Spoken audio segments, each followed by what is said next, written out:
ரொம்பவே யூஸ்ஃபுல்லான டிப்ஸ் தான் பார்க்க போகிறோம். என்னன்னு பார்த்தீங்கன்னா ஏர் லிஃப்ட் பேட்சஸ் தான். அது பார்த்தீங்க அப்படின்னா நம்மளுக்கு நிறைய பேருக்கு வந்து டிசைனர் தோடு போடணும் அப்படின்னு வந்து ரொம்பவே ஆசையாக இருக்கும். ஆனால் காது ஓட்டை வந்து ரொம்பவே லாங்காக இருக்கனால அந்த மாதிரி போடுறதுக்கு ரொம்பவே சிரமப்படுவோம்.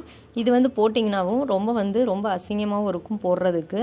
அதனால் இந்த மாதிரி இந்த ஓவல் ஷேப்பில் இருக்க இந்த பேட்சஸ் வந்து யூஸ் பண்ணிக்கிட்டிங்க அப்படின்னா ரொம்பவே யூஸ்ஃபுல்லாக இருக்கும். இதனால் நம்ம நிறைய டிசைனர் தோடுலாம் வந்து போட்டுக்கலாம். அதேமாதிரி நல்ல லாங்கான தோடு கூட நீங்கள் போட்டுக்கலாம்.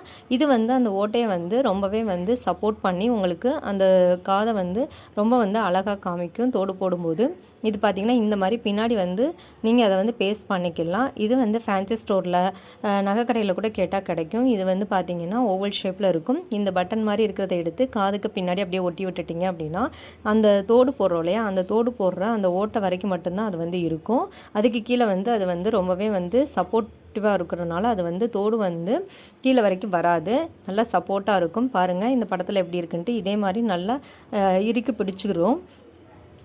இது பார்த்திங்க அப்படின்னா ஒட்டும்போது ரொம்ப கீழே இறக்கி ஒட்டாமல் நல்லா மேலே அந்த ஓட்டைக்கு மேலே வச்சு ஒட்டுனீங்க அப்படின்னா இன்னுமே நல்லா சப்போர்ட்டாக இருக்கும். அது வந்து உங்களுக்கு காது வந்து ரொம்பவே லாங்காக வந்து தெரியாது.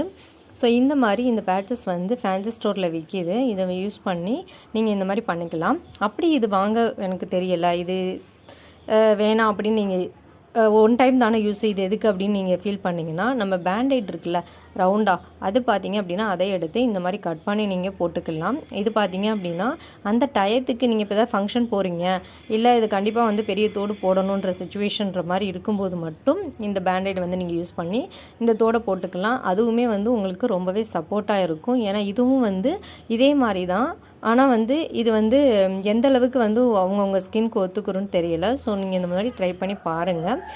உங்களுக்கு ஓகேவாக இருந்துச்சுன்னா நீங்கள் யூஸ் பண்ணிக்கோங்க. கண்டிப்பாக இந்த டிப்ஸ் யூஸ்ஃபுல்லாக இருக்கும்னு நினைக்கிறேன்.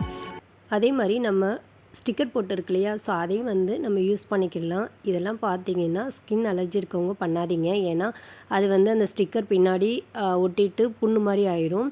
ஸோ நம்ம நார்மலாக இந்த ஸ்டிக்கர் பொட்டெல்லாம் யூஸ் பண்ணுறீங்க, எந்த ஸ்கின் அலர்ஜி உங்களுக்கு இல்லை அப்படின்றவங்க வந்து இந்த பொட்டெல்லாம் வந்து ஒன் டே யூஸ் பண்ணிக்கலாம். ஒரு நாள் வந்து நம்ம ஏதாவது ஃபங்க்ஷன் போகிறோம், கண்டிப்பாக இந்த மாதிரி ஒரு தோடு போடணும் அப்படின்னும் போது இந்த மாதிரி இதெல்லாம் நீங்கள் யூஸ் பண்ணி ட்ரை பண்ணி பார்க்கலாம். ஸோ அதே மாதிரி இந்த பொட்டு அந்த பேண்டேஜ் இதெல்லாம் யூஸ் பண்ணும்போது கண்டிப்பாக ஸ்கின் அலர்ஜி இருக்குது அப்படின்னா நீங்கள் அதெல்லாம் யூஸ் பண்ணாதீங்க.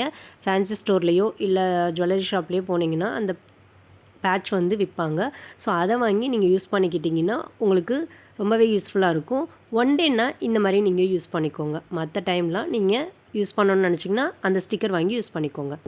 இந்த வீடியோ உங்களுக்கு பிடிச்சிருந்துச்சு அப்படின்னா மறக்காமல் நம்ம சேனலுக்கு ஒரு லைக் கொடுங்க. இப்போ தான் நீங்கள் நம்ம சேனலை ஃபஸ்ட் டைம் பார்க்குறீங்க அப்படின்னா சேனலை மறக்காமல் ரெட் கலர் பட்டன் ப்ரெஸ் பண்ணி சப்ஸ்கிரைப் பண்ணிவிட்டு பக்கத்தில் இருக்க அந்த பெல் பட்டனை கிளிக் பண்ணிக்காங்க. தேங்க்யூ. தேங்க்ஸ் ஃபார் வாட்சிங்.